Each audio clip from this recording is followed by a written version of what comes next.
આજે ખૂબ આનંદ થાય છે કે આપણે શ્રી સમસ્ત મેર સમાજ એજ્યુકેશન એન્ડ ચેરિટેબલ ટ્રસ્ટ જુનાગઢની અંદર હાજરી આપી છે અને અહીંયા જે વાર્ષિક ઉત્સવ હતો અને સપ્તરંગ જેને કહીએ એ બહુ સરસ રીતે ખરેખર દીકરીઓએ જોયું.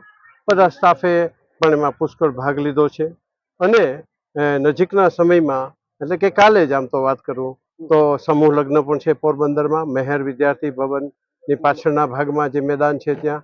તો એની અંદર પણ આપણા જે આખા સમસ્ત મેર સમાજને હું કહીશ કે તમે હાજરી પુરાવજો.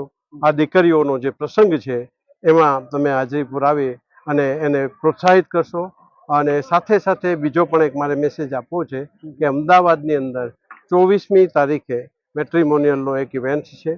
આપણે મેટ્રીમોનિયલની એક એપ બનાવી છે કે જેની અંદર આજે આપણે દીકરા દીકરીઓ જે નાતરા ગોતે છે એને જે હવે તકલીફો પડે છે પહેલાંની સરખામણીમાં, તો એ તકલીફ ન પડે અને દેશ વિદેશમાં હોય અને આપણા વિસ્તાર જે પોરબંદર જુનાગઢની આજુબાજુ સિવાય બીજા કોઈ સિટીમાં પણ હોય તો આ એપ થ્રુ એકબીજાને મળી શકશે. તો એનો પણ હું કહીશ કે વધારેમાં વધારે ફાયદો ઉઠાવે. ઇન્ટરનેશનલ મે સુપ્રીમ કાઉન્સિલે આ એપને પાછળ ખર્ચો પણ કર્યો છે, પણ એ તો અમારી ફરજ હતી. પણ હું અપેક્ષા રાખું કે સમાજ કોઈ પણ સંકોચ વગર આનો ફાયદો વધારેમાં વધારે લે. એ ડેટા પ્રોટેક્ટેડ છે. મા બાપ પણ આગળ આવી અને દીકરા દીકરીઓને જે છે અમારે પ્રોત્સાહિત કરી અને જોડે. તો આ બે મેસેજ જે છે ખાસ આજે આપવાના હતા.